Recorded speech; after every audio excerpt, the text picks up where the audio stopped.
Here is everything you need to know about Wild Junior High before the release of Inazuma 11 Victory Road. From strong players and moves, to competitive video game successes, to all the intricacies of a team like managers, tactics and more. Firstly, let's talk about the formation. I could personally talk hours about this formation. It's my go-to in all of the games. I've S-ranked all competition routes from the first 3 games I played, but that's enough of that. Long story short, they run a 3-4-3. Which is 3 at the top, 4 midfield, and 3 at the back.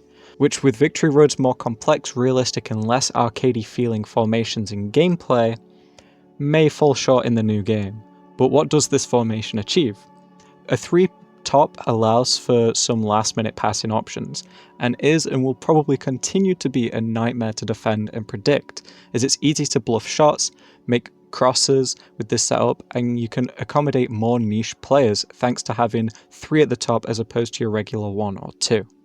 Not only this, but the midfield 4 are played high, making it fairly common for the wingers on the midfield to either extend runs on the wing to add extra players to the assault, or even cut in front, making extra passes and shots themselves, while the inner mids are able to easily drop back to the defensive line and aid that defense. Finally, the far 3-back defenders are perfectly split to cover all angles on goal, so at all times at least one defender can be using a shot block on any shots fired at your goal. However, the far back distance and limited players, you want them to pull back and primarily shot block, as opposed to doing the tackles, as if they're down, the goal is wide open and on their own. While Junior High has no tactics, never used tactics in the show, and in the game just has the generic ones that everyone's given, which are about speeding or slowing down time. The coach, Harry Savage, is a strong and large build coach. He hasn't done anything in the games besides an all stats +1 in the Super Deformed mobile game. However, I could personally see him impacting rough players in terms of making them stronger or making them less rewarding or more rewarding. This is also down to the fact that in the episode against Wild Junior High, we actually see Kevin get fouled almost instantly. Wild, like Occult Junior High, did have a Super Deformed exclusive manager. However, due to the nature of characters for these managers, we might not see them in Victory Road, as it was a character creation fan contest. Their effect, however, just helped energy to be restored to players, but with how Victory Road uses moves, we don't need energy to be restored. We don't need that sort of thing. It doesn't exist. So it's hard to say how this would translate into the game. This character, however, is called Flamingo. It's a girl with pink hair and it looks like 2 flamingos. It's kind of cool.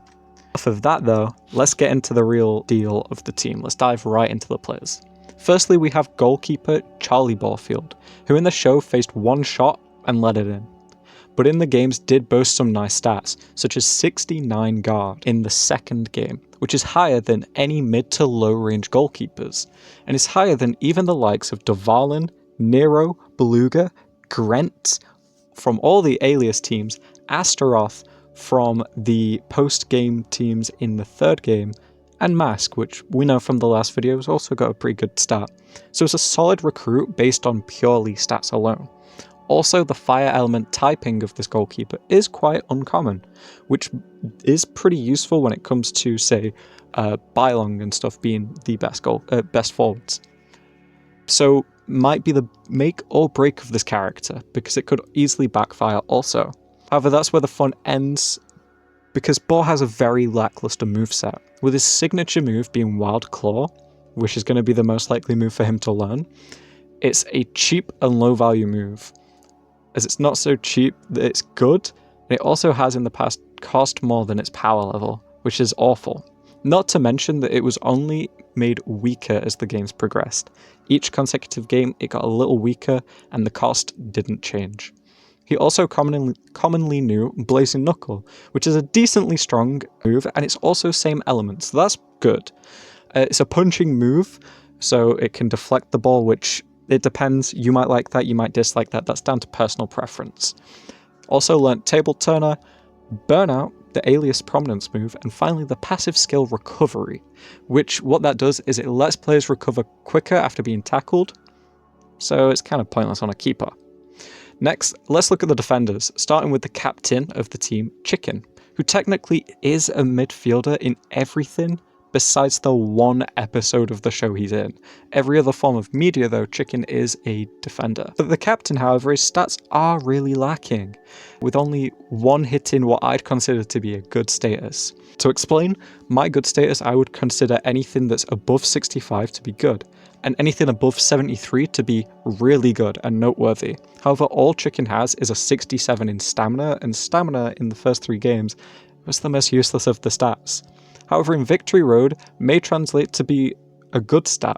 Whatever the equivalent of stamina is, might be super useful. When it comes to moves though, we pick up, because Chicken has always possessed Dash Accelerator, a cheap dribble, Whirlwind Cut, which is a mid-range cost dribble, and most notably, Boost Glider, one of, if not the single best dribbling move, depending on which game you're taking it from. And to top it off, it's matching element with Chicken, so he's going to be one of the best users of Boost Glider. As for the 4th move, it changed in each game entry, but was always a shot. So it started as short Hawk Shot in the first game, Condor Dive, the shot blocking move, same element as well in the second game, and then finally in the 3rd game, Fire Rooster, which is matching element long shot. All of these would be good, and even moves alone Chicken, although not crazy, should not be underestimated because this is a very solid moveset, especially for a midfielder. However, what position you play him in is debatable. After that, we have the Wood Defender Fishman, with no notable stats except for in the 3rd game a 69 in stamina, which again, didn't do much, but it's a good number at least. His moves are decent with the cheap matching element block quick draw, shot blocking block spinning cut, a dribble which was Rodeo Clown, and Run Ball Run. However, in the 3rd game, instead of those 2 fairly average moves, instead got long shot, Tsunami Boost, and very powerful dribble Water Veil, which if in Victory Road this is the moveset they go with, would heavily increase this player's quality as a solid all-rounder, especially from a move set point of view. Next is the Janus lookalike Toad, who doesn't even have a single stat breach into the 60s, which is really poor. The moves for this Wood Defender are nothing of note either, with matching high foul rate move Killer Slide, which after the beta test we're all sick of seeing. Same type block Spiderweb, which is a pretty good move. Dash Excel being the 3 constants, and out of the ever-changing moves across the games, the only maybe notable move is Warp Drive, which is pretty good, but it's a bit of a weird one, and on such a low stat player, not really worth it. Finally, for defenders, we have the large build, meaning he can better intercept crosses and better trap the ball and receive passes, Lion. The man that took out and fouled Kevin off the pitch in the show. This Earth elemented defender seems to be a step above the rest, with 3 stats in the 60s, which isn't great, but a 4th stat nearing 80, which is really, really good. That stat, oddly, is 78 in kick, which determines shot power. And this is the same as Axel Blaze, and just 1 point below Kevin. So being so high is rivaling or on par with the most iconic and powerful forwards. This surpasses characters such as Paolo Bianchi, Macro Bingo, Torch and Gazelle, among many, many other iconic forwards. He is one of very few players to possess a move of every category within their natural moveset as well. In the past games, they did slightly vary across the games, with the 2 signature constant moves being Super Armadillo and Horn Train, a cheap dribble and a cheap block. The other moves were Counter-Strike, Beast Fang, Rumble Run and Mole Shuffle, with the most notable of course being Beast Fang, the god move, making Lion great for many reasons and probably a good recruit if he retains any of these good qualities from the stats to the movesets.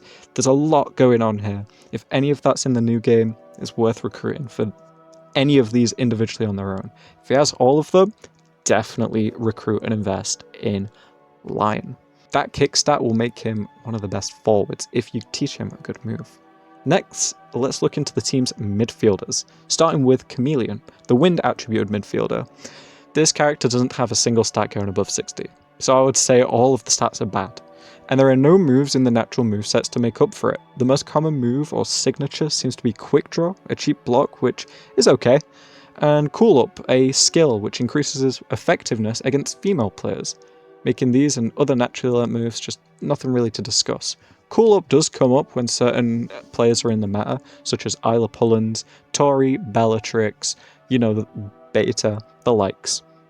But with such bad stats anyway, increasing bad stats to okay stats is not as good as stats that were just good to begin with. After that, we have a fan favourite, Eagle. This wind attributed midfielder in the first 2 games displayed a nice stat line, with most stats sitting in the mid-60s and stamina at 72, making him an average to above average player. But however, in the 3rd game, these stats, like many players from the first 2 games, were lowered. When looking at the moves, however, the 2 constants are his iconic move from the show Condor Dive and the shot block Hawk Shot. A mid-range shot with some nice versatility, as it's got blocking potential and shooting potential, both of which match element with Eagle. Other notable moves that were learned throughout the games naturally are matching element mid-tier dribble Whirlwind Cut and long shot Eagle Buster, which, due to the name, he's likely to keep, which is great as it's a very strong shot. So see if we can see him with Eagle Buster, Hawk Shot, or Condor Dive, we're going pretty well.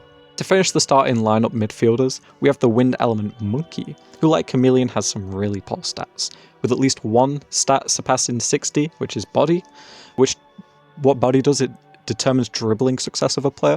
Across the original games, only one move was ever changed, and that was Coil Turn into Kangaroo Kick in the 3rd game, which if anything was a downgrade in versatility, and it did have same element boost. The 3 other moves were his iconic Monkey Turn, Wild's move Tarzan Kick, and Moonsault. So nothing great, just a bunch of cheap moves on a fairly bad stat line, but at least with them being cheap, he could spam them. But with the nature of the Victory Road formula, this isn't as important as it was in the DS games, so it's not that great. Starting off for the forwards for the mainline team, we have the large build Earth Elemented Gorilla, who with a large build is already a menace, being able to intercept their clears from the goalkeeper. But to make it worse, he, like Lion, also possesses that insane 78 kick stat, with some other stats sitting in the 60s. Although the other stats like speed are quite lacking, if this stat trend continues into Victory Road with the kick stat, then Gorilla will be a great player to add into your roster. When it comes to moves, he has his iconic Tarzan Kick and Super Armadillo, a dribbling move, and he had these 2 moves in every single game. However, the best other notable moves that he's learnt within the past games would be in his final moveset in the 3rd game. We've seen him with being Recovery Skill, which lets players get up from a tackle quicker, and powerful blocking move Power Charge, which would make him a machine in forcing pressure and blasting rockets of shots at the goal.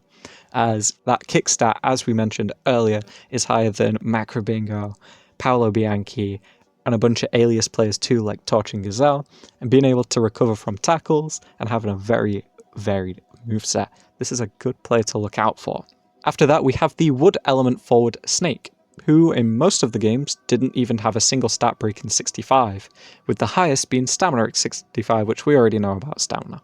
But for whatever reason, he decides to get 78 kick in the 3rd game, which I don't know why, but joining the other wild members with this oddly specific but incredibly good stat that many players do not possess. Besides that though, he has a regular build and every other stat is average to below average. When looking at moves, this is more simple, as across 3 games, 3 of his 4 moves were the exact same every single time. Those were Snake Shot, Zigzag Spark, and Cross Drive. The first 2 are cheap moves, and Cross Drive's a mid-range move. There's nothing too exciting to note, especially as non-match element with Snake. The 4th move changed every single game, and was a different move type each time as well. The most notable of these was the shot Land Dragon, but with it always changing, a 4th move really could be anything. If we look at moves that are now able to be attached onto players, because we can look at the Go franchise, Ares, and Victory Road, we're probably looking at something like Sidewinder, a snake-themed shot. The last player of the first team lineup is Cheetah. Cheetah was actually the captain of Wild Junior High within the manga, and now Cheetah doesn't have anything crazy going on except for speed, which fits the name. Speed at 79 in the first 2 games, which is really, really strong. Not to mention, unlike most players who get nerfed in the 3rd game to make way for the international players being stronger, these wild players are actually getting stronger in the 3rd game for some reason. Cheetah's no exception, going from 79 speed to 84 speed stat, which is insane. Every other characteristic and stat is not improving, it's either the same or going down, but 84 speed is 5 faster than any recruitable version of Nathan Swift, who is obviously known for being the fast player, so doesn't have anything crazy, but does have a wealth of speed. If you need speed, you know you're doing well with Cheetah. For his moves, he doesn't have anything really noteworthy besides the typical candidates, but he does have Tarzan Kick, Dash Accelerator, which those seem to be the two moves that he had across most of the games. So Cheetah is very, very good. With a natural stat being in the 80s, you're on to a winner, no matter what it is. With it being such a good one, that's pretty exciting. We then start looking at the reserves or the bench players for Wild Junior High. First up, we have Chad Bulford, a fire element goalkeeper or defender. This depends, as across the games he changed position a few times. Within the game, this guy has been both of those two positions now. When we look at stats in the first game, we're already off to a great start with 68 body and 77 guard. Some other stats are sitting around 56, which is average, but 77 guard. Not only is guard a really, really good stat, but 77 is a high amount. This continues into the second game and into the third game too. So again, a lot of players in the third game got debuffed, but the Wild players seem to be really, really good at not getting debuffed. So let's look at the moves. In the first game, he had Horn Train, Toughness Block, Wild Claw, and Sumo Stomp. So that's not great. 2 blocking moves on a goalkeeper or 2 goalkeeping moves on a defender, however you look at it. Later, they did learn Fireball Knuckle, or Blazing Knuckle, sorry, which is a little better than the rest of the moves. It's a same type attribute move as well. It's pretty powerful and it's a punching move. So if you like punching moves, this is great. And the only other thing that really changed was he learnt his moves at level 53 instead of the first game where his final move was learnt at level 80, which is kind of crazy. And in the third game, he actually had Blazing Knuckle at level 1. In the third game, we can also see that there's some other moves like Dragon Wall, which is a little better than what he's had before. Then we have the Wood Element midfielder Koala. Koala's stats are really nothing to be going crazy about. In fact, they're really, really bad. They're all sitting in the 50s tops. And when I say the 50s, I mean the highest across all 3 games is 57. And before that, none of the others exceed 55. So this is a really, really bad stat line. It did improve in the third game, but it was never good to begin with. If we look at the games of the moveset, we can see that he gets Tarzan Kick, Monkey Turn, Run Ball Run, and Illusion Ball. And that moveset, this is the first time I've ever seen this, is the same across all 3 games. The only slight difference is he gets Illusion Ball at level 51 in the second and third game, as opposed to 71 in the first game. I mean, the moveset gives you a dribble and a shot of the same type and attribute from Run Ball Run and Illusion Ball, so that's pretty good.